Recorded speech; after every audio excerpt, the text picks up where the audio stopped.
wherein top leaders will throw some light on the topic, Empower Yourself for Future Success.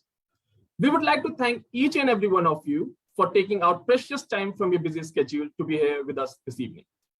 To help our future managers lead in VUCA world, navigate through a crisis like COVID-19 and its aftermath, we have gathered here today with 4 distinguished panelists who are not only accomplished leaders in their respective fields, but also hone the skill to help their organizations overcome a world challenged by pandemic.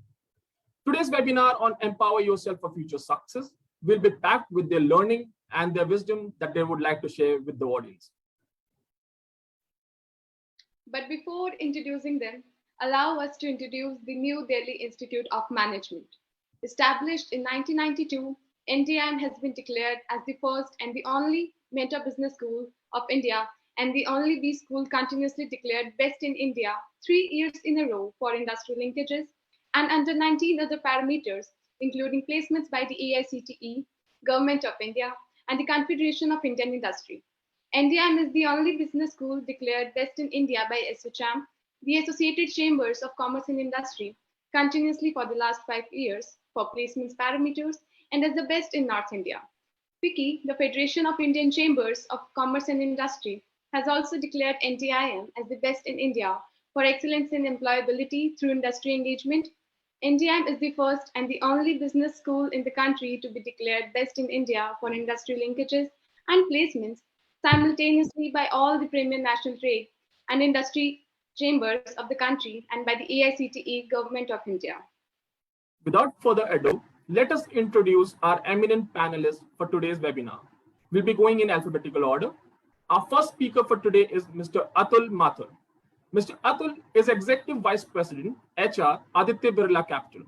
He has rich exposure of leading several HR initiatives such as talent management, learning and development, employee engagement, policy formulation and implementation, to name a few. He has worked with businesses as well as HR functions in various industries and is adept at conceptualizing and implementing large-scale projects. Mr. ATUL has several certifications to his credit, such as MPTI, Firobi, to name a few. Welcome, sir. Our second speaker for today is Ms. MADHUMITA, a versatile HR, talent development and OD leader, passionate about bringing people and organizations together to produce great results. Ms. MADHUMITA has over 20 years of experience in managing a full spectrum of human resource, programs, services, and verticals in leading multinational and Indian companies across industries. Currently leading HR at Welspun India, US and UK. Before that, Ms. MADHUMITA was with Global Group HR, Talent Learning and OD at Mars. Welcome, ma'am. The third speaker for this evening is Mr. Mohit Kumar. Mr. Mohit is the President HR, Hindalco Industries Limited. He is a business-focused HR leader with a dynamic 27 years career steering organizations through complex transitions and building an empowered and talented workforce in cross-cultural environments in highly competitive industries. He has proven expertise in defining organizational structures and human capital requirements to align HR function with business goals. He has proven expertise across an array of disciplines such as strategic business planning, organizational restructuring, global business practices and alignment, organizational effectiveness, to name a few. Welcome, sir. Our fourth panelist, Ms. GOWRI KUSTAGI, will be joining us a little later. Till then, allow us to introduce today's host, Dr. Vishwa Mohan Bansal.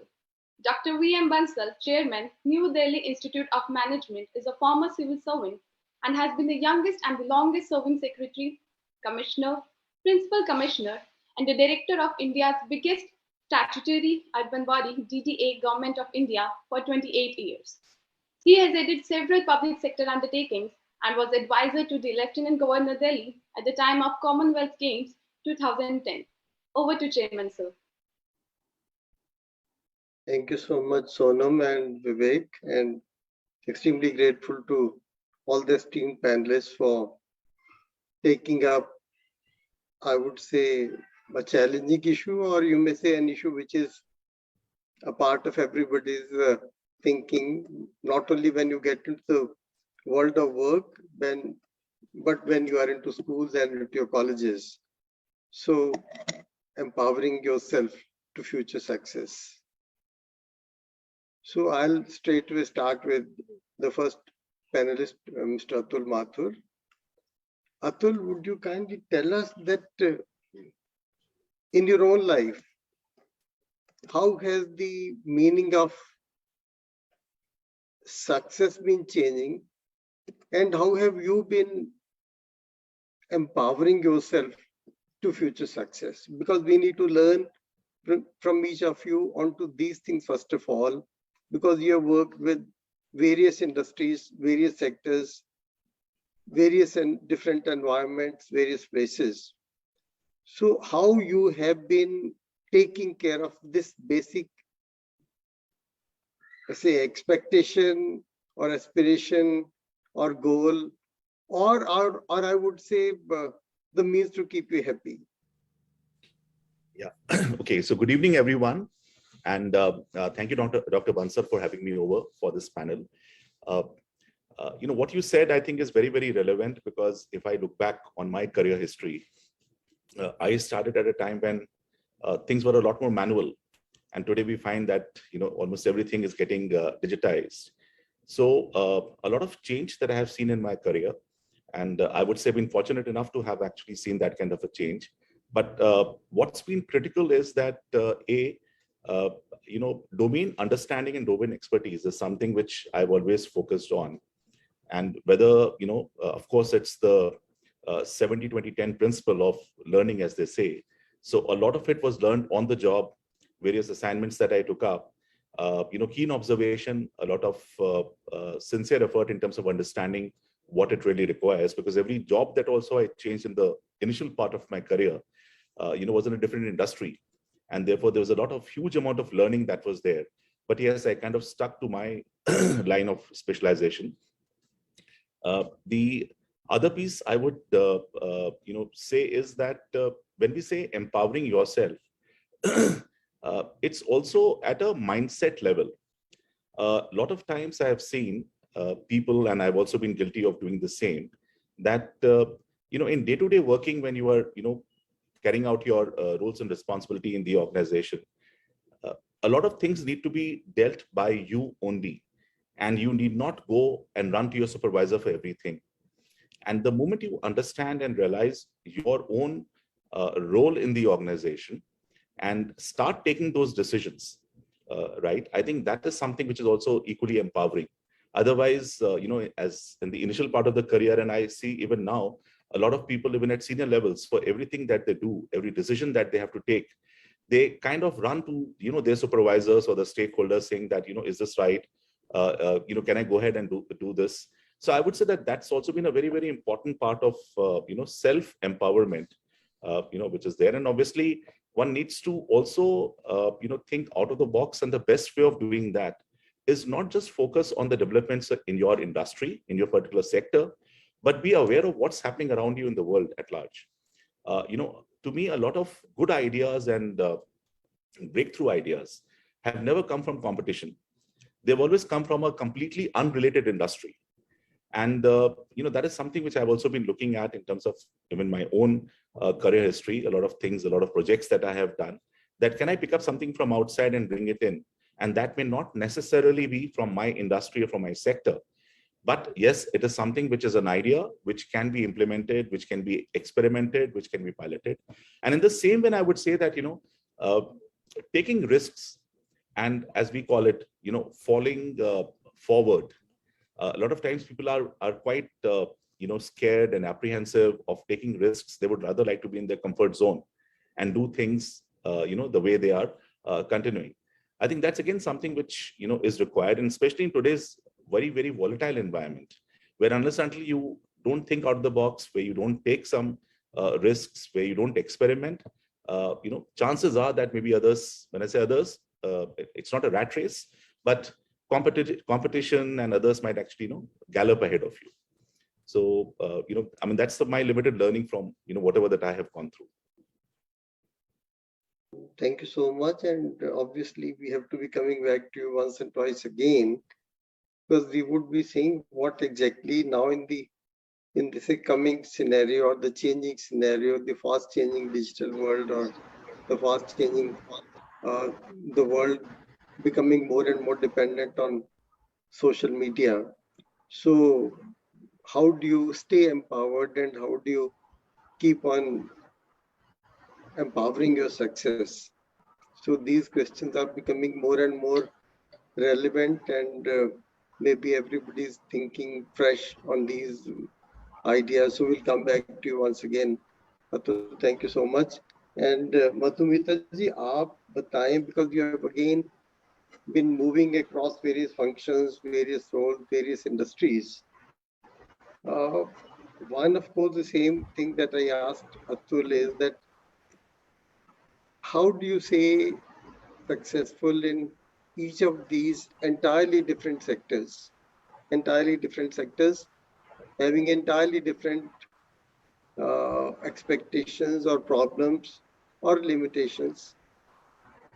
So that's something very important. And do you finally also say that it's better to keep on moving, or it's easy to stay or empower your success if you stay on with the same company, with the same organization that you joined, or the same organization that is your second or third organization, and you feel I got my love and I'll stay here forever? What exactly do you have to say? So thank you, Dr. Bansal, for having me, and a very warm evening to everyone who's joined in. I think I'll sort of agree with what Atul said, and agree that that is really a formula for empowerment. To that, I would probably just want to add a couple of things. I think empowerment is about a continuous learning, and it is about that the thirst for not just knowledge but also applying that knowledge and the ability to take risk. I think these are two things that will definitely ensure that you feel sufficiently empowered to be doing what you're doing. Coming to a question on whether empowerment and growth and development happens when you move from one company to another or one sector to another, or whether you stay in one organization, I would say, and I've seen this from my personal experience and experience that I see around with a lot of colleagues and friends, is both of these can happen. Meaning, if you stay in an organization and you are doing different things, so you continue to learn and continue to grow within that organization and continue to develop your network, your acumen, your knowledge, and your deep understanding of that organization or that industry, I think it really makes sense to stay in one organization, grow and learn, and feel empowered. But sometimes what happens is you are working in an organization and you do not, for some reason, I mean, you've probably spent some 4 or 5 years, and then you would want to explore something else, and the organization either is not interested in it or doesn't have the appetite for it, or you see some other interesting things happening in another organization that you want to be a part of, and then you move over. So it's not really about jumping and growing, but doing that in a meaningful way, in a way that really value adds to your career, in a way where you are able to explore and to empower yourself further. I think that is really the point that you need to use to decide on whether I should stay on or whether I should move on to a different organization. Otherwise, both these things work really well. There is no one formula that is the best formula. What worked for me was moving across organizations and industry, and that helped me in a way that I guess it helped me quickly learn something new and different and apply the knowledge that I've learned in my previous roles. But then there is also a learning curve in a new place, and you have to be ready to face that. Whereas if you're staying in the same organization and growing, you have a lesser learning curve. So both are great, and both will lead to empowerment. It's not that one leads faster to empowerment or the other does. So those are some of the initial thoughts that I have, Dr. Bansal. No, thank you so much. Thank you. And now we'll welcome GOWRI ji. She has joined us. And may I request Nikhil? Thank you.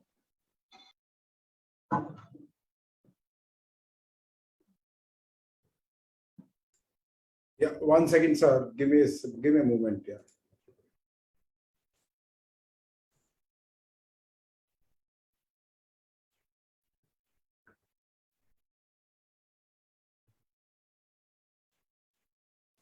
Vivek, please come online and introduce. Yeah. Good evening, everyone, once again. Thank you, Ms. GOWRI, for joining us today.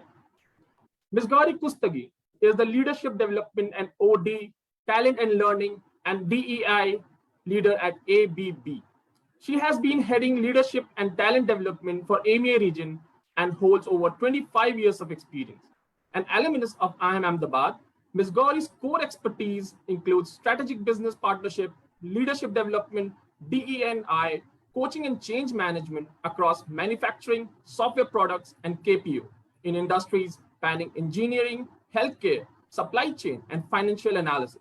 She has been awarded India's 100 top training and development minds by World HRD Congress. Welcome, ma'am. Over to you. Thank you, Vivek. Thank you so much. And it's such a pleasure to be a part of this panel discussion. And I really thank you for the warm welcome.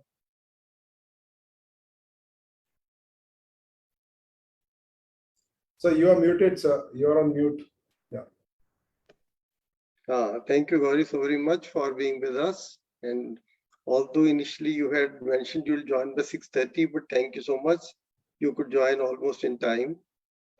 And you would have heard both Atul and Madhumita giving their experience or their thinking about empowering yourself to success. You have, I have seen various kinds of, national, international, global roles that you've been performing. I'll come to that in my next question in second round. Right now, I'm only asking that students who are doing, say, engineering or doing their MBA or doing their various other streams, MCOM or other masters, are they getting ready for similar successes in life? What exactly do you think defines success for them? Would they have similar roles, similar opportunities? Would they be really making or replacing any one of you or all of you in the coming days?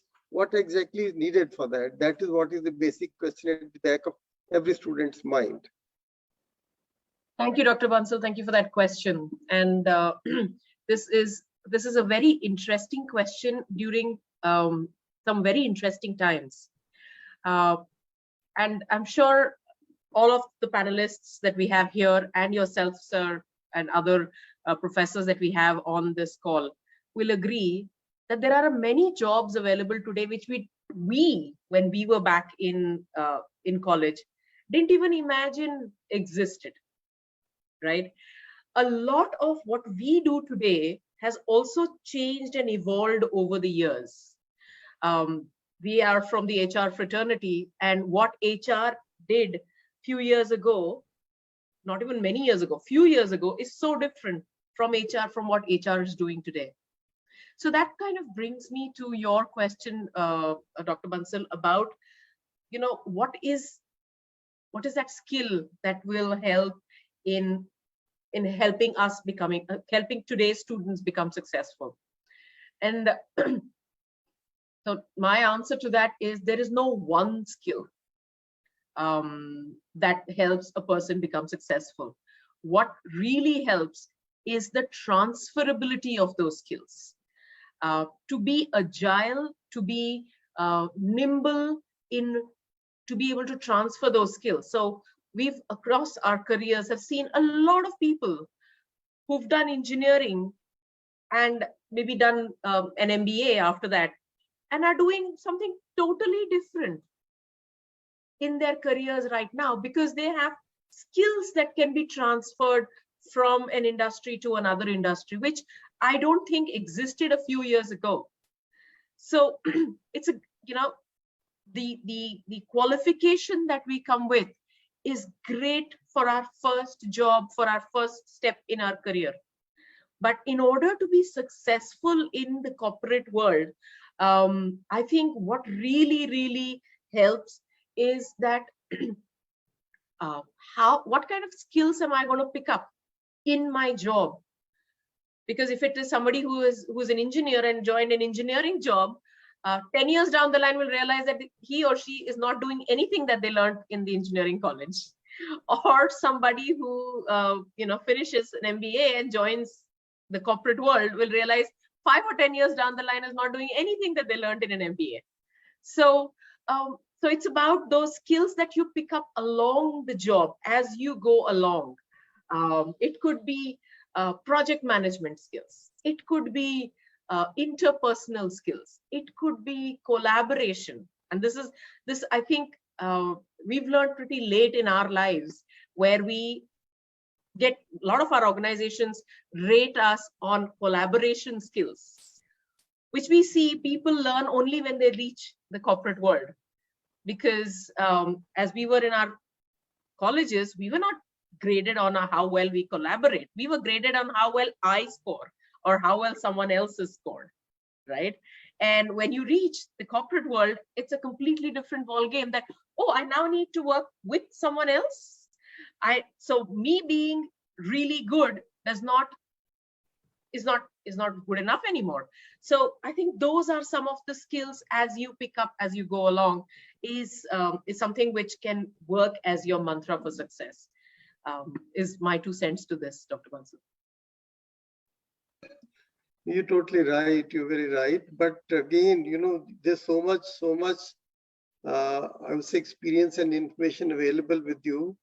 So you have to be coming back, because what you mentioned to is just the beginning. We have to spend more time with you. So that's what is my question. We need to be more precise. You did mention about the skills that are needed, because you learn along the job, and merely all of us also know I did my engineering and all the things. And maybe very soon we came to know that it was of no use but for understanding us. I would now request Mohit. Mohit, aap bataएं zara, maybe there's some noise at my level, so I'll close my mute myself. You kindly give me your answer on these very things. All right. So it has been wonderful listening to you, Dr. Bansal, and to Atul, to MADHUMITA and GOWRI, and our journeys have been similar. That is what has been our story of creating or empowering ourselves towards success. Mine is not too different compared to Atul, MADHUMITA and GOWRI. We belong to the same generation, which kind of started with the humble dreams, and thereafter dreams started becoming bigger and bigger and bigger. So if I go back into kind of when I started thinking about this, it was way back in +2 when I was doing my science. And I was pretty decent in physics, chemistry, and maths. But on the other hand, there was a moment of awareness that is this really that I'm looking forward to? Solving the numericals of dynamics and statics for hours together, while the whole world around is in a different soup altogether. There's a lot of social lift happening. There's a lot of interpersonal, or there's a lot of issues. So it was a moment of self-awareness. What do I really want? And fortunately, I could gather courage that instead of going for that track of engineering or medical, I chose that I'll go into the subject that I want to do, that is psychology and philosophy. That was a moment of courage, and those are the most beautiful 3 years or 4 years, as I did my first year of the post-graduation also before joining the MBA in psychology and philosophy, researching about life, right? So what life exactly is, and that was the most satisfying years of my life. It required awareness, it required courage. And these two qualities continue to be there as we make more and more meaning of life. Career is a platform to make meaning of life for ourselves and for the people who are coming in touch with, and the institutions who are coming in touch with. So I see my interface with organizations like this, that it helps me in creating meaning for me, and in the process, it's an interactive process. So I create meaning for the people around and the organizations around. The journey continues. So as MADHUMITA and Atul and GOWRI were talking about, and we have, I've been also into different kinds of industries. Started with manufacturing, where the job which was there, that was manual. You're supposed to, as a personal manager of the A factory is supposed to take care of the union relations and all those things. But again, the moment of awareness, is this what I'm meant for?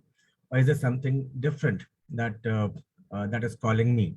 And that is where the shift happened more towards organization development, facilitation, coaching, the human process work, developing human systems, developing capabilities, capability planning and development.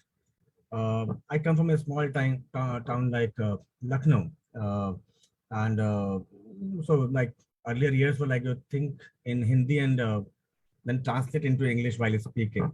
So when you go with that kind of communication skills to the global corporate world, there's a lot which is being asked of you. Yeah, so I celebrated on my strengths, which was on visioning and strategy, while working on the competencies which need to be parallel. And while you're working to making it a parity, sometimes you end up making it a strength while working on that. So that's what happened. Went to Bangalore, worked with organizations like ITC and Hewlett Packard, where audience is not only Indian, and they're the best in class audience within the organization and outside the organization. Your audience is also global. Your interfaces are also global. You're interacting with the countries in Southeast Asia, Far Asia, Middle East, Europe, and US, which we never thought of when we started our career. Never thought of. The dreams were pretty simple, actually. Dreams were simple. If you have a Maruti and you have a good flat and you're sorted in life, you get that the moment you start a career, and then you think what else to dream for, and then these things stop mattering, and bigger things start taking, like that exploration of self, exploration of systems, building deeper skills, making deeper impact. Yeah, so being from the psychology and philosophy background, the passion or the dream for me was always to uh, be a reason to create the maximum good for the maximum numbers. I think you will resonate with me, Dr. Bansal, being a bureaucrat yourself, and I'm sure that you would have been doing that in your career throughout. So it was a great satisfaction for me when I was able to ramp up the organization by thousands, from say 0 to 1,000 to 2,000 to 3,000 to 4,000, and then also handle the impact of restructuring when same organization you have to ramp down. So how do you skillfully ramp it down? That is the people impact is minimized. So somewhere your heart is for the people. Business is something to create the value for the people, actually, and meaning for the people, right? So it's a difficult assignment when you have to ramp it down, but better I do it instead of somebody else do it, because I'll do it with a human touch. Thereafter, as the journey progresses, so whatever awareness building is happening to me, can I be a resource myself to create that awareness for others, and grow along with them, build a network around of people who are also explorers, of this journey. Learn from the junior, learn from the younger person. I'll not say juniors, I'll say younger people, right? Who also come with that passion to explore themselves, to assert themselves, to make a stamp. Yeah. Also learn from or collaborate with the people of people who are towards retirements. What is that their dream is at this point of time? To what kind of legacy, what kind of imprint that they want to leave, and how I can be the medium to make the generations talk, make the all kind of diversity talk and leverage each other. So like currently we are undergoing a culture change journey in our organizations. All these things are elements of that, and holding the poles together, holding the so-called diverse poles together as a container of the people anxieties and the organization anxieties and my own personal anxieties, and still be a catalyst for that change to happen, where you build institutions, where you build people, and where you build yourself. You take where one takes the ownership of self. There's always the next level. Success keeps getting defined in different ways. Earlier it was, say, in the beginning of the year, a small bank balance, a small car, and a good flat. That is a material way of defining success. Those parameters keep changing because whatever one dreams, one ends up achieving it. So it's important to dream big, actually, right? So the dreams are not material anymore. It is about leaving the impact behind, leaving the legacy behind, being more and more useful to the people, being more and more useful to me, finding my own potential. Is my best done or not? Yeah, maybe my best is yet to come, and it's coming every moment, and it's coming every day. So that's where I am, Dr. Bansal, in my journey, enjoying every day and with people, uh, making the best for me, making the best for people, and making the best for the institutions where I work. No, Mohit, you have another, uh, during the discussions, another idea very remarkable. That was, your building success around your unique strengths. Yeah. So the thing is, what exactly would you like to explain, or so that it is understood by the younger generations, by the people who yet to start their journey or yet to get into that process and path? Yes. What exactly do you mean by that? Oh, absolutely, absolutely. So thank you for reminding me of that question, that building our success around our strengths. I firmly believe that all of us are a unique package, and God has not done injustice to anybody. So He has given the strengths to everybody. Only thing is, it's a matter of self-awareness and celebrating my own unique strengths. So if I talk about myself, yeah, in my own awareness, I find myself a dreamer actually. Yeah. From the age of 18, 19, I've been a dreamer. That's where I said that I moved from, say, physics, chemistry, maths to psychology and philosophy to explore what the world is and who am I and what's my interface, what's my purpose with the world, right? But do I fit in or do I not? And if I fit in, then how do I fit in? So it's a dreamer. So that my strength will be in terms of visioning and strategy, right? Uh, so on the other hand, the areas which I may not be aware of or may not be, they say, completely on top of, maybe that project management that GOWRI was referring to. Yeah. So if I have that awareness, then I can acquire that skill to the level of proficiency. Yeah, and I did that. So while I was working with the larger organizations and managing different projects. So I picked up those skills consciously, practiced those skills consciously, so that they become an ally to my strengths. Yeah. The other thing that I mentioned, that which was not my strength, which is not my strength even now, is the, say, communication, right? But on the other hand, if one is aware of that, then one works on that. I worked on that to make it an ally to help my strengths. I'm not winning the game because of my communication skills. I'm winning the game because I can dream differently. I can create differently. I'm winning the game because of the creativity that I bring to the place. I'm winning the game because I can visualize what perhaps somebody else will not be able to visualize. The patterns that I can see in the organization, or the patterns I can see in the interpersonal space, that is my unique strength, right? So I will leverage that instead of going deeper into, say, Excel sheet mastering or, say, PowerPoint mastering, which I will never be able to be better than others who are much better on that. Yeah.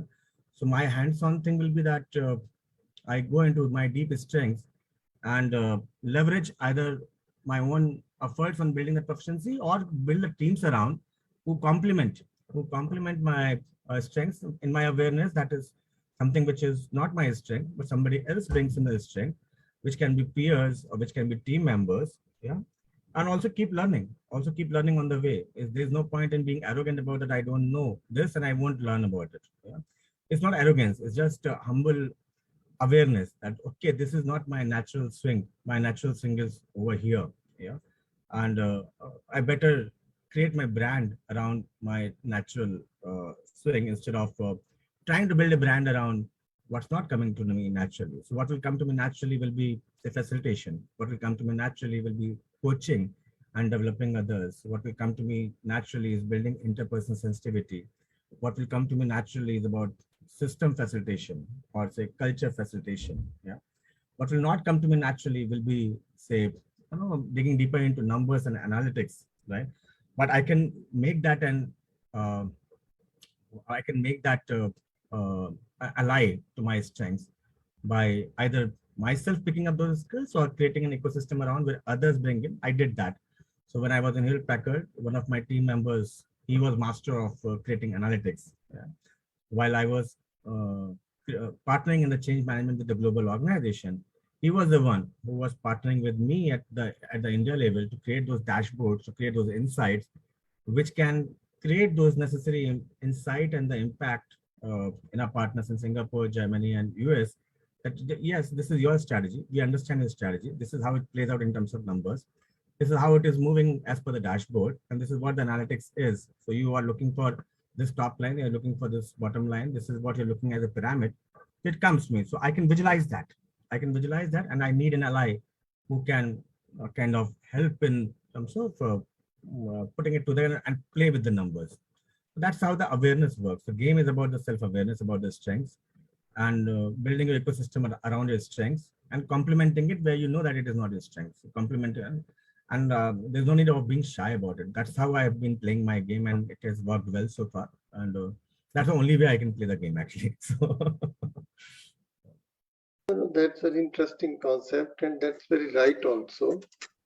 And I'm sure you're opened a new thinking in everybody's mind that work on your strengths or identify your strengths, and they are the ones which will take you places. They are the reasons ultimately for your success. And also be aware of the things that are not your strengths. Yes. That's even more important. Yeah. So thank you so much, Mohit. We'll come back to you. Pleasure. Atul, again, we are with you now. And I was just reading your profile. Of course, maybe I'll come that right now. You have been leading large national teams. Now, when you are constituting the teams or when you're leading different teams,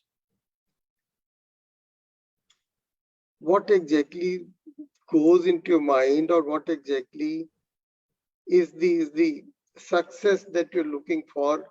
How do you really define your goals, and how do you really define your successes and create the teams around that?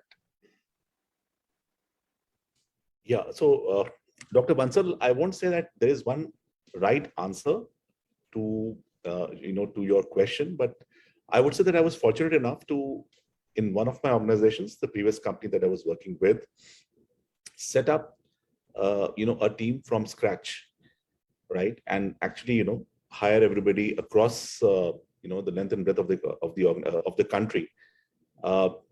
Vis-a-vis in my current organization, where when I moved in, there already was an existing team and an existing national team. What I would say is that of course the basics remain the same, because end of the day, whoever is part of the team and whatever level that they may be in the team, they're all human beings. They come into the organization with an aspiration, and I think the role of the leader is to align their aspiration with the larger organizational goals. And even more important in today's environment, when we are witnessing something called the Great Resignation, where stability and stickiness of people is a big question mark. I think what really works is the element of connecting, understanding what people want, and being able to facilitate at a basic level. And second is that there has to be something which they look up to and they really feel good about after achieving it, right? So the challenges in the job, as we say, more from the point of view of setting higher goals or milestones. But however, while doing that, also it is important that you need to also focus on the capability of your team members. A lot of times what happens is that you set very lofty goals and expect people to run and achieve it. And then midway you realize that there are some gaps. There could be skill gaps, there could be maturity gaps, there could be capability issues which are there. In my personal belief is that everybody is committed to the organization. I'm a very strong believer of the theory why, which says that everybody treats work like play and they would like to give their best to the organization, right? But I think what's important as a leader is to set the goal, set the target, and then look at it that how can you facilitate, help those people achieve in terms of whatever roles that they're handling, achieve those targets, and move forward as a team. So as I said, connect, of course, is very, very important, and connect is at every level. I mean, you have to connect with them, at a team level, at a vertical level, at an individual level, and leaders down the line have to also have that kind of a connect. And I think what's important is that people should be speaking the same language. Now, please don't take it as, creating clones of yourself, which never works. But when I say speaking the same language, it means that there is a broad alignment in the people, and they believe in the purpose and the cause that we are working for. For long years, I've been in the area of learning and development.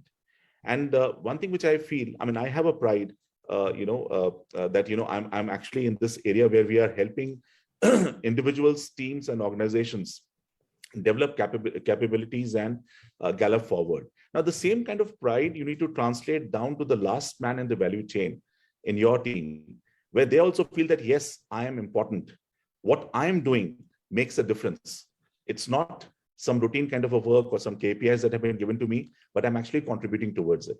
So as I said, Dr. Bansal, there's no one single simple answer. It is a complex situation. But I think if we deal with people at a human level and create that professionalism in them, and that feeling of working together, of being one, that bonding, I think that really works. That really works. As my last comment over here, I would say that a lot of people get into designations. Now, they're very, very, very fancy designations in organizations, right? And they're only increasing, right? So like when I started my career, the general manager used to be the top man, right? Today, you certainly find that, you have, all kind of vice presidents and presidents and, with all the prefixes, which are there. I think what's important is that instead of people feeling that, I'm this, I'm so and so, maintain that humility.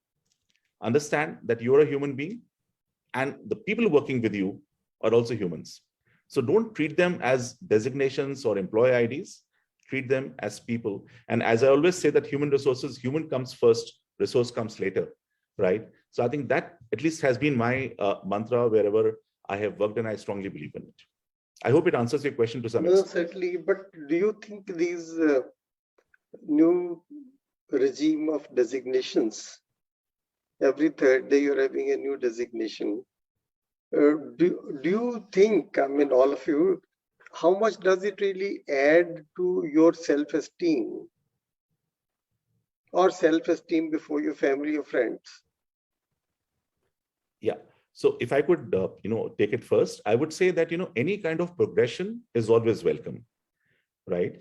So if I was a manager and then I become a senior manager and then a chief manager, right? Definitely, because we stay in a society, we have a family, we have our kids who look up to us. They feel happy, even if it's a redesignation. I've seen my sons really enjoy without really understanding the full meaning of it. So I would say that any kind of a progression is good. And I think when we have these designations, there is a logic and rationale behind it. It's not that we are just putting it over there, or HR is just putting those designations over there.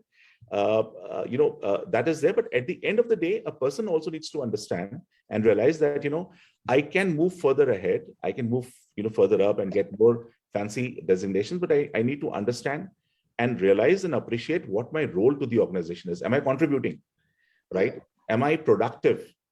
Or do I feel that, I have achieved it all and now, there's nothing more left for? Because the moment I start thinking like that, probably that's where my downfall would start from.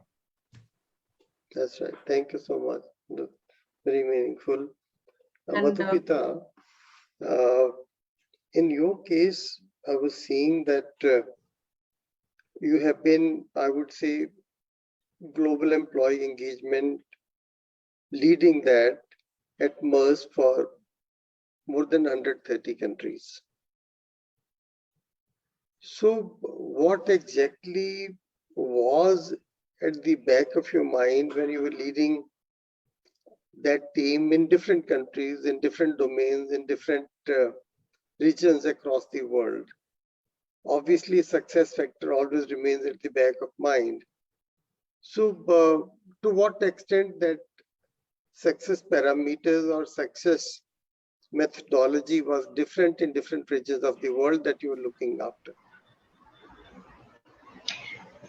So, Dr. Bansal, if I look at the journey that I've had prior to MERS, it has been predominantly in India and then to South Asia and a bit of Asia Pacific region is where I was, and doing pretty well because I enjoyed doing what I did and got an opportunity to do different things.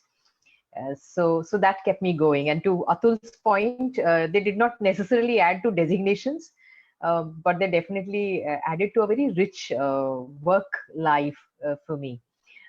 Both it helped me bring in some pieces which I'd already learned in my previous roles. At the same time, challenge me to learn something more. So it's like a stretch also brought into the role. And then, this opportunity at MERS sort of suddenly came up.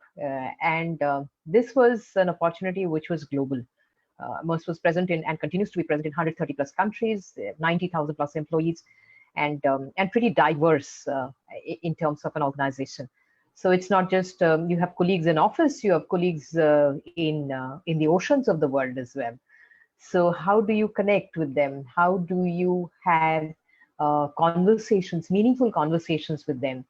How do you make them align to the purpose and the mission of the organization? I think those were some of the broad questions that MERS was trying to identify. And my role just fitted in there very well because that's what the broad agenda for this role was. So I challenged myself and said, hey, if I can manage a set of countries or a region, why not the larger one? And that's what sort of led me into MERS. I must confess it was not easy in the beginning. It was quite challenging because you were working with colleagues across countries, across cultures, time zone. Also, you are working with colleagues across generations, like Mohit was talking about. So you had every generation there working together. You also had colleagues with a variety of tenures. Some of them would have been with the organization for decades together, and some would be so new. So you had to sort of balance between all of it. And also the other challenge, which I think I managed to address through my journey at MERS, is connecting what we are doing in human resources to the business and seeing an impact in the business. I think that's what is super important. And that is irrespective of whatever role you're doing. You are brought in as a human resources professional because you are a specialist in that area. But you will then have to work with the business to support them to make a difference to their teams. That's when you come in. So I think both of these and those multiple factors that I mentioned, they worked for me.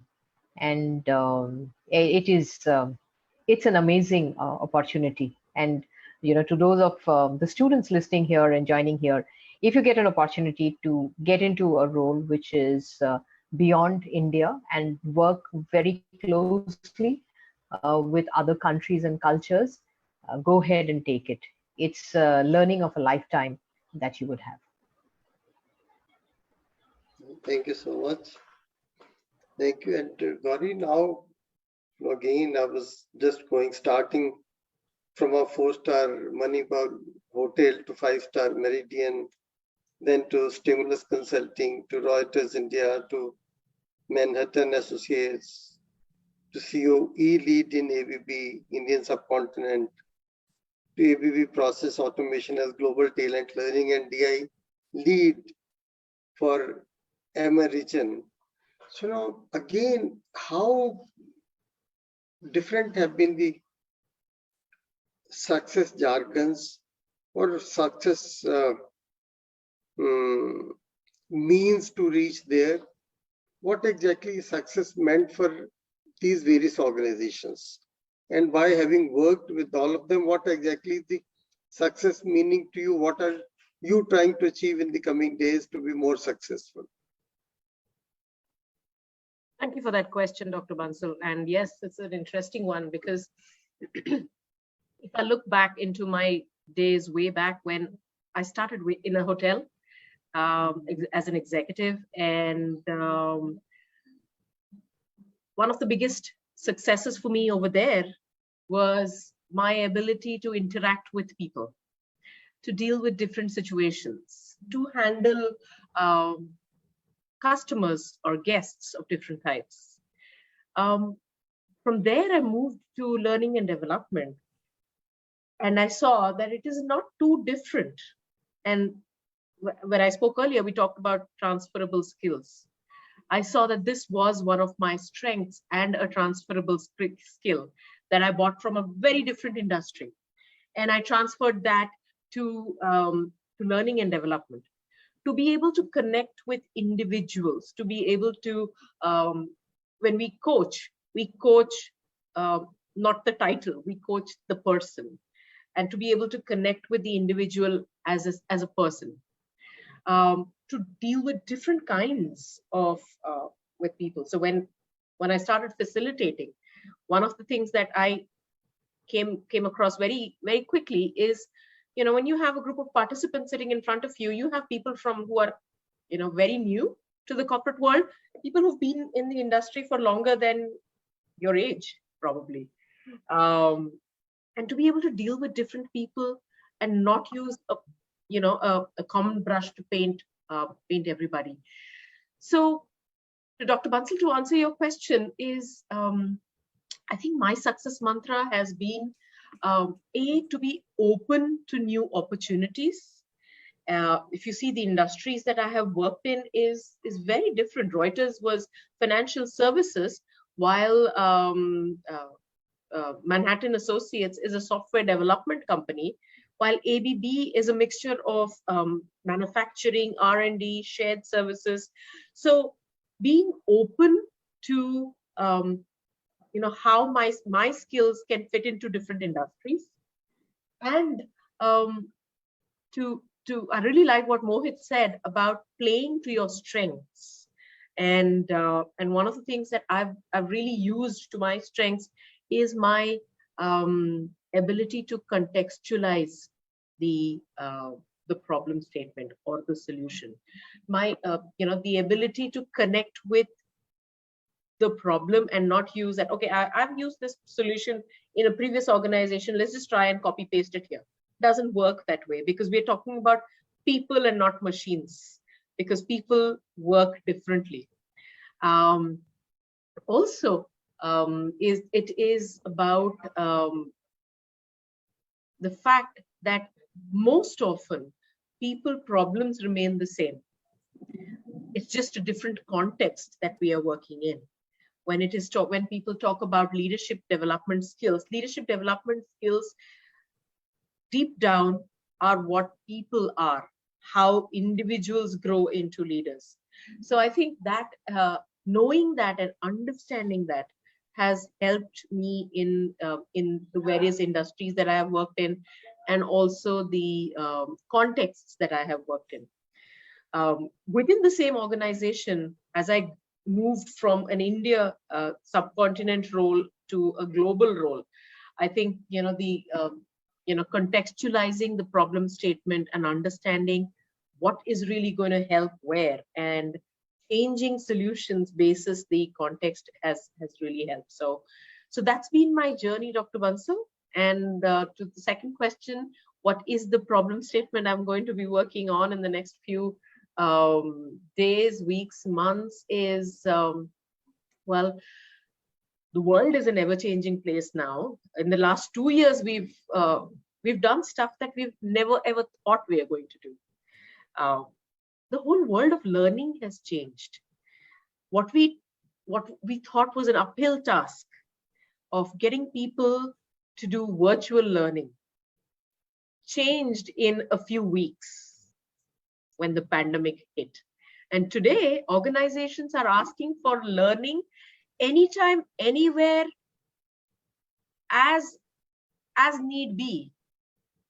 So as an organization, we are now looking at learning in a very different way, where we are looking at putting the learner front and allowing the learner to decide what are the skills that they want to develop, instead of the organization telling them, hey, you are a developer and these are the skills you need to learn.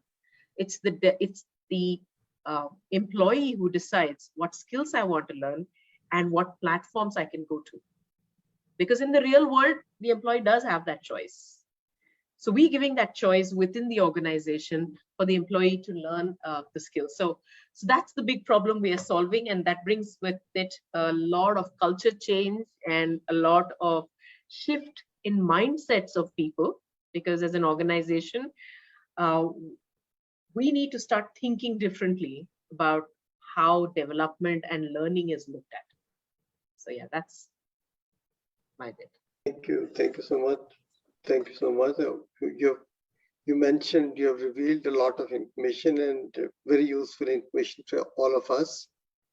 And Mohit, again, back to you. Since you are known to be a change management expert, or you're grooming your people to change management, and similarly, you are tuned to, or you are very much familiar to global business practices. So how are they changing? I mean, in change management in the last, say, 2 years, change management would have been really a big question itself, because everything was changed, and your change management virtually was never planned on those lines. So what exactly do you think scenario emerging in the coming years, and how do you handle that change management? All right, fantastic question, Dr. Bansal. I'll just pick up from where GOWRI left actually.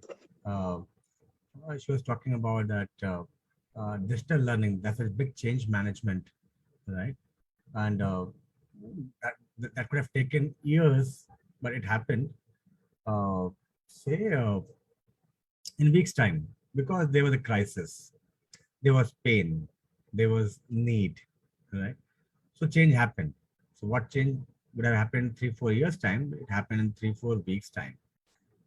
So that leaves me wondering that the change priorities that any organization would have in terms of, say, I'll come to the change journey that we are having.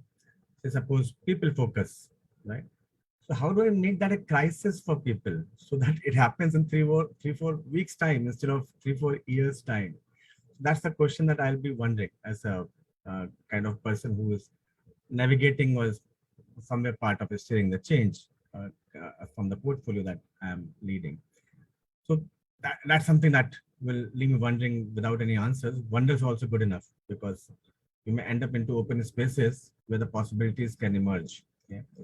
So as far as change is concerned, I'll talk about the current organization, the current context. Right? So over here, we started a change journey some 5 years back. We're an organization which is a mix of different organizations. It's an organization which is quite well respected because of the legacy that it has. Also, there are different organizations which have been acquired in this organization, which are from different kind of backgrounds, the multinational Canadian company or the acquired companies over here. So it's a potpourri of different cultures. Yeah? And while there's a pride, there's also maybe a complacence that, why do we need to change? It has been working well. Yeah. So how do I create the need for that change? So we began with the purpose journey, and thereafter started getting into what we should continue, what we should stop, and what we should, the behaviors that we need to do. And then we started getting a little sharper. And what behaviors do we really want to see in our people? So we came with the behaviors like de-emphasizing hierarchy, the culture of that I mentioned in my previous discussion, that can the generations talk? Yeah. So we have around a big chunk of our workforce which is young from the campuses. Yeah. And also there's a workforce which is almost towards retirement. Yeah. So both generations have something to learn from each other. So suppose the older generation keeps acting from the place of that security that hierarchy gives, then the play possibility of two generations is not there. The younger generation cannot learn as much as they can. Suppose at my home, my daughters can learn more with me. They are teenagers, or one has crossed a teenage. She's 22. If I'm approachable, if I'm like them, yeah, But suppose I keep a distant father figure, there's no possibility of any learning for my daughters or for me. Same thing happens, though it is not like daughter parent, but it kind of flows like that. The energy flows like that. So if the approachability is there's a possibility for both the generations to learn from each other. The younger generation to learn the experience. Younger generation brings in the energy and the talent and the capabilities, the new ways of working. Yeah, but they don't bring in experience, and there's no shortcut to it. But they can absorb it through the process of mentoring, coaching, dialoguing. That is what trying to enable. On the other hand, the older generation, old is more a matter of age of the heart and mind, but still age has to play a role. Older can pick up the energy, can pick up the new ways of working, can revitalize themselves, can re-engineer themselves. Right? So I have a younger person who is reverse mentoring me. Right? So she keeps teaching me the different how to how to use different features of Zoom, or how to use different features of say Excel sheet, or how to use different features of Outlook Express, and it makes life so easy. I'm better productive, I'm more productive, which my attention will not naturally go towards. Yeah, because as I said in the last discussion, my natural attention will go somewhere else, right? What next? What next? Yeah. Instead of what is there in the Excel sheet in front of you, or what is there in the Outlook Express in front of you. Yeah. So there's a beautiful interplay which can happen. So de-emphasizing hierarchy is part of the cultural imperative that we moved on to in our third year. And also people focus. That is, how do we ensure that I'm having that basic experience for the people that they deserve, our employee value proposition. How is it getting delivered from the point of view of learning, from the point of view of careers, from the point of view of well-being, from the point of rewards? How is it getting delivered? Right? So that was our year 3, and year 4 was getting even more sharper. Yeah, that is if you have to create the high performance organization, then what exactly is this? While we continue with the people focus, what are the elements of people focus that we are looking at? Yeah, that is the specific elements in terms of, am I creating my successes? Yeah, am I the person who's creating engagement? Am I promoting the people who are good at people management? Yeah, it is getting sharper and sharper. Yeah, and that de-emphasizing hierarchy was kind of overall leadership DNA. What kind of leaders we're trying to create in the organization? Are they inspiring enough? Then what is inspiration? What is an inspirational leadership? Right. So we started defining. We started putting a language to it, and started communicating that. Also, when you're talking about the high performance organization, the meritocracy. So what is meritocracy? Are we fair? Yeah. Do we take a risk with people? Yeah? So it's like the agenda is getting bolder and bolder and sharper and sharper. Now, when we are doing it this year, Monday onwards, we have the journey for this year starting. We're talking about even sharper and focus. That is ownership. So it's a great organization. Everything is working well. Yeah, but there's a room to be even better than what we have. What we have achieved together, it's a reason to celebrate. But on the other hand, there's enough room to be best in class and keep competing with the best in class, and also keep competing with ourselves. That what we set on to, what we've achieved, while we celebrate that, but how do we move to what is the unfinished agenda is still. So now we are in the process that how do we change, move from the cognitive agreements to the agreements which are much deeper at the emotional level. Yeah. So we know that cognitive part of our brain is only around say 10% of the iceberg, right? The 90% is within. So resistance or the agreements come from there. So how do we create agreements? How do we bring in the unconscious to the conscious, right? How do we ensure that it is not necessarily something which is driven from top to bottom? How do we ensure that it's bottoms up? The aspirations of the people are captured in terms of change management. And that is there what I was mentioning to you, that we're capturing the stories across the organization. That is what is really working well. It may or may not be in our notice. Yeah? So how do we pay attention to what is working well and then amplify it, while also taking a note of what is blocking the pathways to what we want to see happening, and how do we build the organizational skills? Yeah. So suppose it will start from owning myself, right? Owning my own success, not holding my boss accountable for my success, holding myself accountable, right? Building my own skills to come forward, taking my own initiative, making myself heard, ethically promoting my work. All this is part of taking care of myself, taking care of my emotions, taking care of my well-being. Then come to the next circle, that is taking care of the aspirations of my team. Yeah. While I may be great at my understanding my own ambition that I want to be CEO of the organization, or I want to make a global impact, what is my understanding about the aspirations of my team members? And do I hold them in their vulnerable space? Do I walk around with them, or do I just do my job of giving a feedback and move on? It doesn't work. Yeah, people need to be held in their vulnerable space, walked along, like we enjoy a toddler taking the first step of walking on its own. So similarly, do we take that kind of do we relish that do we have that kind of a joy when we see our team members taking independent steps away from me, away from us, right? That they're creating their own space, they're claiming themselves. Are we creating a space that they can claim themselves to their potential, what is due to them, right? Instead of saying that, instead of coming in the way or saying that I'm helping, does the person really need help? May not be. He may just want you to get out of the way, actually. So can I get out of the way and still keep a mentoring kind of a thing, and the person needs, person can really come and see. Otherwise, he or she is fighting his own game. This is and then owning the organization issues, that owning the organization. That is, there are no areas which are no man's land. That is, no. That's like typically when you see in the thane mein hota hai na, ye mere thane ka nahi hai, wo tumhare thane ka nahi hai. That happens in the organizations also. That this belongs to the thana of finance, this belongs to the thana of HR. In the process, the employee it doesn't get registered anywhere. So how do we ensure that there's nothing like a no man's land, right? If somebody sees a no man's land, then do I have the initiative and ownership to take a charge of that no man's land and call it out that this is a no man's land, and we need to take charge of it. Yeah, so that's where we are moving in that culture journey, and it's important that we use ourselves as resources. We show our own vulnerability, we show our own excitements and celebrations of what we have achieved, and also show the disappointments and what we have not been able to achieve. The vulnerable self has to be out. People can connect more to the real people instead of the mask of the so-called leadership. So the ask as of now is to be more real, more connected to the people.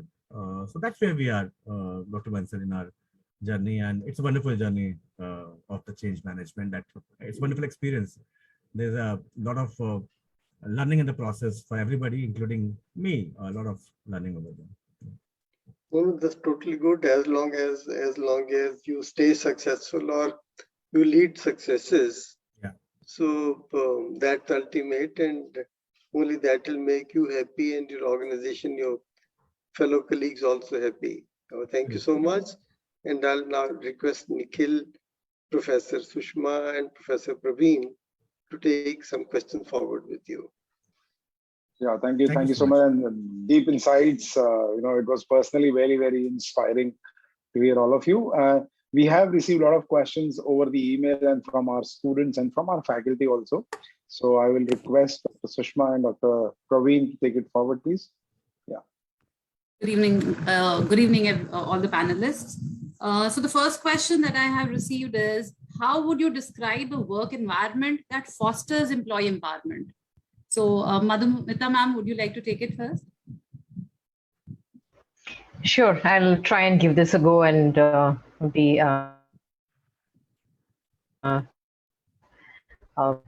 my co-panelists can then join in and add, I'm sure. When you're talking about an organization which fosters empowerment and growth, it's an organization where there is a clarity in terms of expectation from each and every person. And there is a definition and a clarity around support that one would receive or need or where to seek. And there is an environment, like Mohit mentioned, of coaching, mentoring, and helping the person direct and grow. Overall, you need to have an environment that is high on energy, very, very focused on purpose and mission, and also gives one an opportunity to experiment. Many a times, especially I've seen in very large organizations, you you get a role, and you're told that this is what you're supposed to do, and you're expected to just do that. And from my experience, when such roles came up to me and I took up those roles, I of course did that for some time and discovered there are many other things that I could do to make the role and the organization have a significant impact. And I went ahead and did that. But I was really lucky to have leaders and managers who supported me, who aligned with me, provided me with the necessary resources, encouragement. And so that's really the kind of environment which will foster empowerment.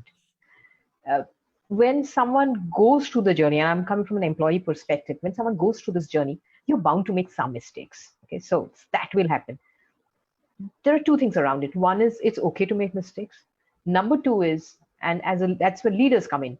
I think that's an opportunity to really identify the lessons learned from that mistakes and how you could do that better the next time. An opportunity for coaching and mentoring, like GOWRI was talking about.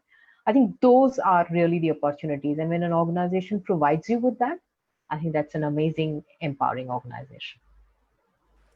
Thank you so much, ma'am. GOWRI ma'am, would you like to take it?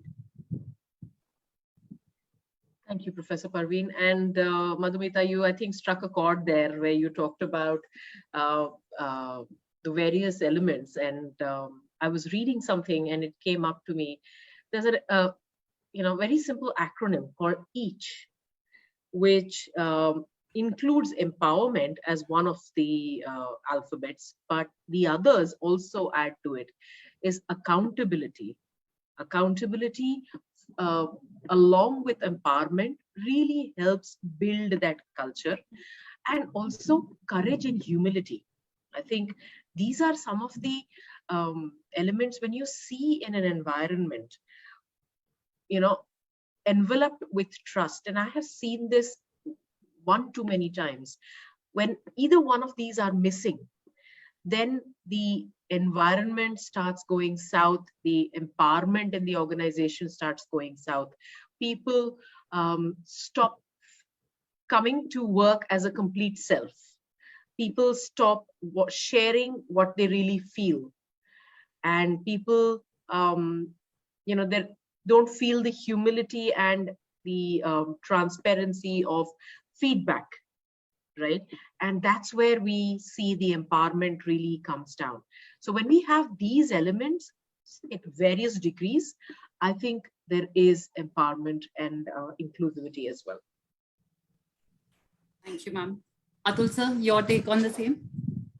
I think everything has been said by Madhumita and GOWRI. But I would just say my 2 cents are that just building on what GOWRI said, I think that element of trust, and because it's very critical that people have to have trust in the organization and in their leaders, right? And something very critical is that the leaders need to practice what they preach. A lot of times, what is being said is quite different from what is expected from the employees. And nowadays, everybody is so sharp. Even a management trainee who joins you understands, because with the internet and other things, it's not that there's some gospel truth that somebody is saying and you cannot question it. So I would say that that creation of trust is the first thing that needs to be done by leadership in any organization. There's something called discretionary effort. Discretionary effort is I have my KPIs that I have to work on, right? But when somebody goes beyond that and does something for the organization, and that is what typically we expect from our employees. And why would they do it? They would do it if they feel good about working in that environment. So I would say that yes, besides what Madhumita said and GOWRI said, that we definitely need to have elements of coaching, mentoring, capability building, which is there. But from a basic DNA perspective, if people start believing that yes, in this organization, people really mean what they say, right? And if I come back and if I give a feedback also, it will be taken in the right in the right perspective. That kind of gives a lot of freedom to employees that yes, I am working in a safe environment. When I say safe, quote unquote, that yes, it's the right environment or conducive environment that they're working in, and they would definitely like to give their best to the organization. Thank you so much, sir. Mohit sir, your take on it? It's a tough ask after three experts speaking, and I fully agree with my friends over here. Just building on that, so when we're talking about trust, my experience has been that if I do self-disclosure, yeah, in terms of what my agenda is, where I'm coming from, authentically and very clearly, yeah, it does create trust. It does encourage others to talk about their agenda and where they're coming from. And for all you know, it aligns as a powerful vector. Yeah. So that's on the trust part and empowerment part of self and the team.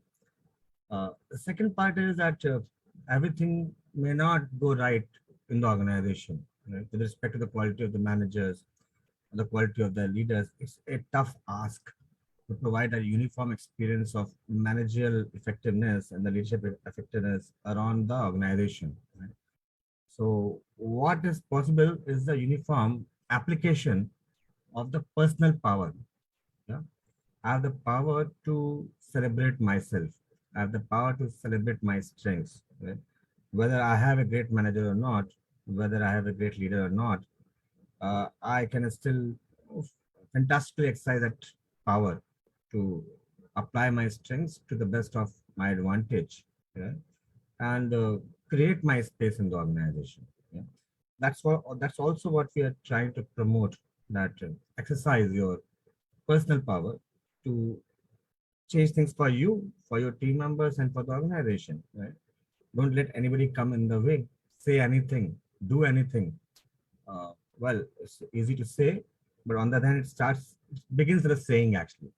And before you know, gradually over a period of time, it becomes a part of the culture. So exercising personal power, celebrating personal power, and applying it with full force and authenticity is something again which is empowering self and others. Self-disclosure and application of personal power. Thank you. Sushma ma'am? Ma'am, you're on mute. Yeah. Good evening, everyone. I'll now take a question from Ms. Sampurna Nanda, a teacher from Orissa. So her question is very basic. Why is there so much focus on HR and organizations? A quick answer from all four of you. Maybe start with Ms. Madhumita. So, Professor Shushma, I mean, I'm sorry, I did not get the question. Where is the question? Is why is there so much the focus on saying? HR? Why is there so much focus on HR in organizations? It's a very basic question, but she's a teacher, so yeah. I thought it wise to answer. Sure.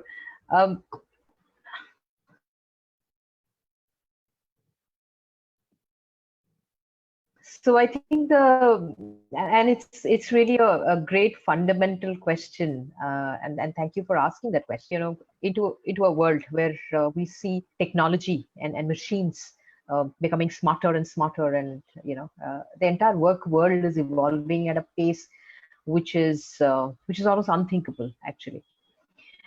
But for all of that to happen, you still need minds to work. Yeah. And that means people like you and me to come in and to make all of that work and make an impact in the organization. HR comes in because HR is the fundamental function which identifies, selects, onboards, develops, grows, rewards, recognizes, and manages the entire life cycle of an employee in an organization, and focuses on how an organization overall can actually even increase in terms of its productivity and its sustainability, financial numbers, etc. So it has a wide impact, and that's a reason why organizations are focusing on human resources as a function, as a separate function, and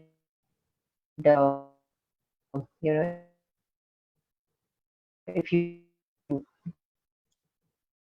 I think there is some lag in this. So Sushma, I think she has answered basically. So if anybody else would like to pick up, then pick it up. Otherwise, we'll move to the otherwise we'll move to the next question.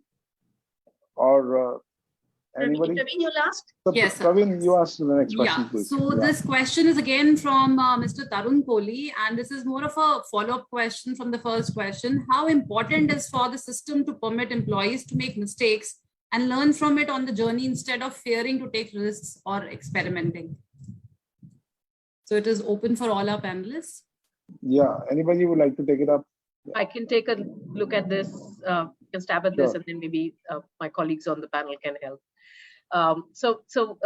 Interesting question, Professor Parveen, about how important, so if I can paraphrase the question, is about how important is it for organizations to allow people to take risks? Are the organizations ready for this?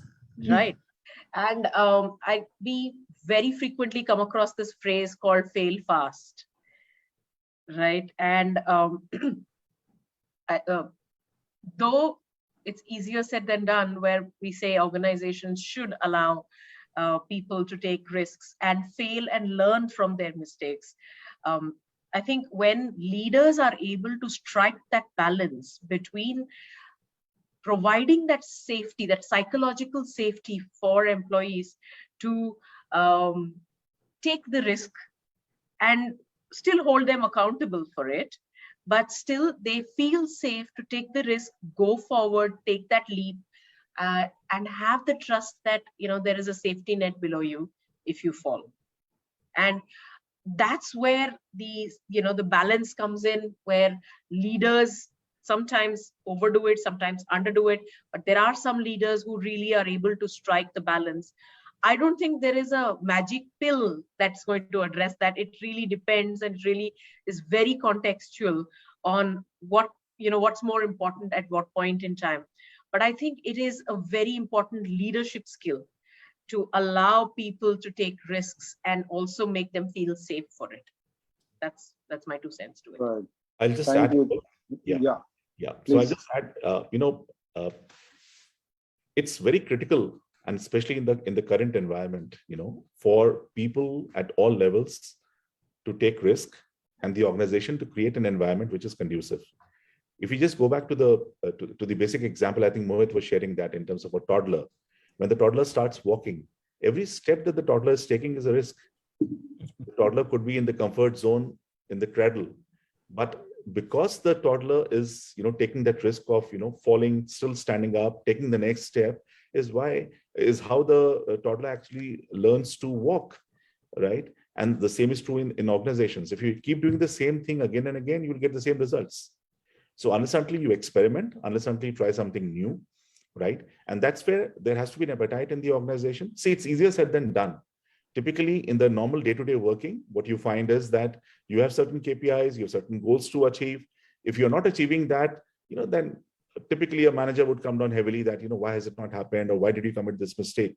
But the good news is, and that's what I've witnessed, and more so in the recent past, that now leaders and managers are becoming a lot more tolerant, because they understand that if we don't do something different, if we don't try to, look at new ways of doing the same thing, then we might get stuck, where we are. So, if you ask me, it is very, very critical for any organization of any size or hue to, take risk and create that environment where people feel safe, to take risk. Like GOWRI mentioned, fail fast, fail forward, right? Obviously, it should not be that you keep failing only. What's important is that you need to pick up and learn from, why you failed, and then apply that learning to, carrying forward in terms of, how do you really succeed in terms of doing it. It might not happen in one instance, 2 instances, but yes, persistence is required, and, the organizational support is required in terms of that. All right, thank you, Atul. So I'll take up the last one. Is it okay? So the last question, I have been receiving a lot of questions from the student, and one common question is, and I would request all panelists to answer. It's a very short question, that keeping the current scenario in mind, 2022, where we are and what happened in the last 2 years, What is that one skill, according to you, our students should learn? What is that one skill? What are your recommendations? Yeah. So anybody can go. Yeah. Yeah. Let me take advantage of being, going first in alphabetical order. I don't know whether you want to put it as a skill or not, but what I would strongly say is resilience is something that people need to pick up, and especially, my younger colleagues will be stepping out of college and, joining the corporate world. And when I say resilience, the ability to, fall down, but then come back again, stand up again and say that, yes, I've learned from my mistake and I'm moving forward. There are a lot of failures that you face in life. There are a lot of rejections that you face in life.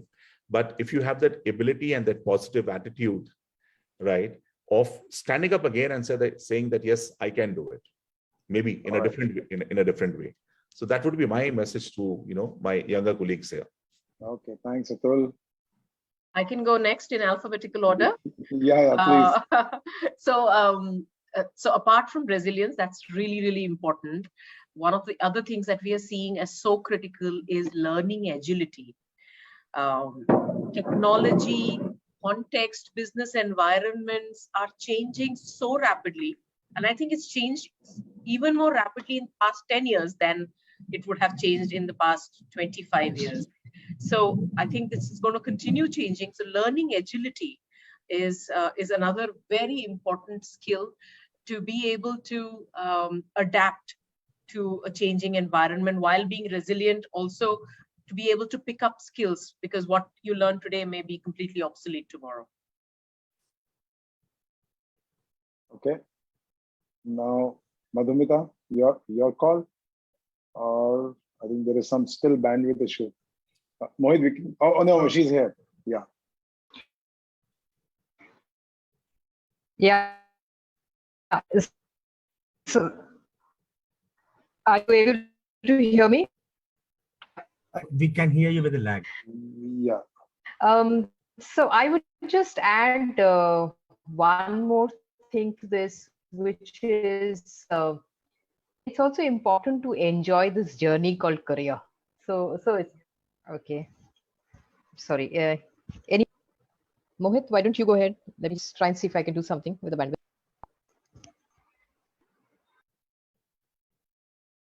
We can hear you, Madhumita.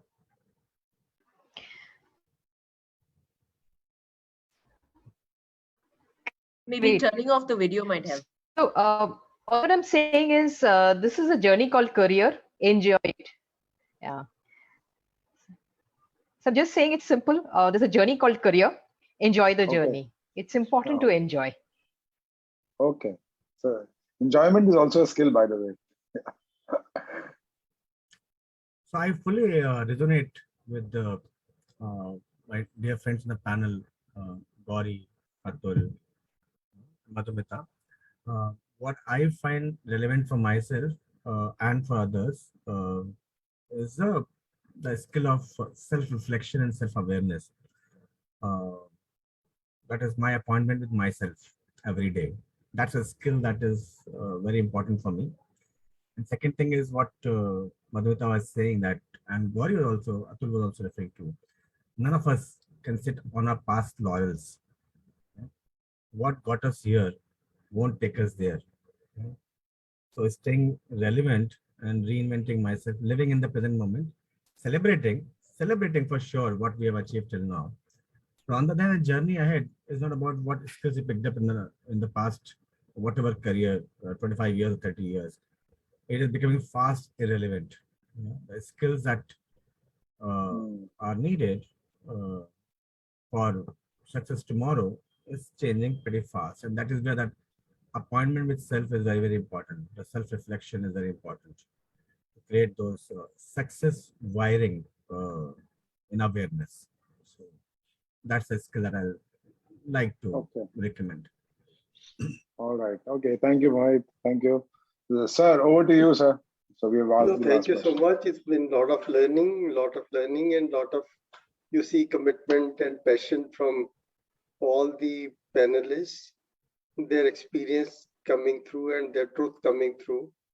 So this is what we are all looking for. This is what we need to be very straight, very honest, and very transparent when we talk to the future leaders of the country, when we talk to the academy across the campuses, because at times, while onto the books, difficulty misses out onto these realities, and that is why we keep looking for support and I would say experience sharing from experts like you, or you would say experienced people like you. Okay, because you will not like to call yourself as expert. As Mohit just said, that my last 25 years of laurels are of no use to me unless I stay relevant for tomorrow. So I think that that's a real thing that everybody has to understand, that yesterday is yesterday. I need to cook the dish very well every day. Otherwise, that will not be consumed, that will not be eaten. So this is extremely important, and that's only, I think, way or journey to success, or that's the only way to empower yourself to success, that what you do today, do it extremely well. And obviously, keep learning every day. Thank you so much, each one of you. Thank you very, very much. And please, if you get time, commitment is in any case there with each one of you. Do consider joining our mentoring, because some of you, MADHUMITA and GOWRI, and each one of you, Mohit, ATUL, you're talking about mentoring a lot. So I always say, being senior to you in age or experience, you may call, you have to give back to the society. And there's no better way to give back, and there's no better way to nation building than your experience sharing or holding the hands of the future generation of our country.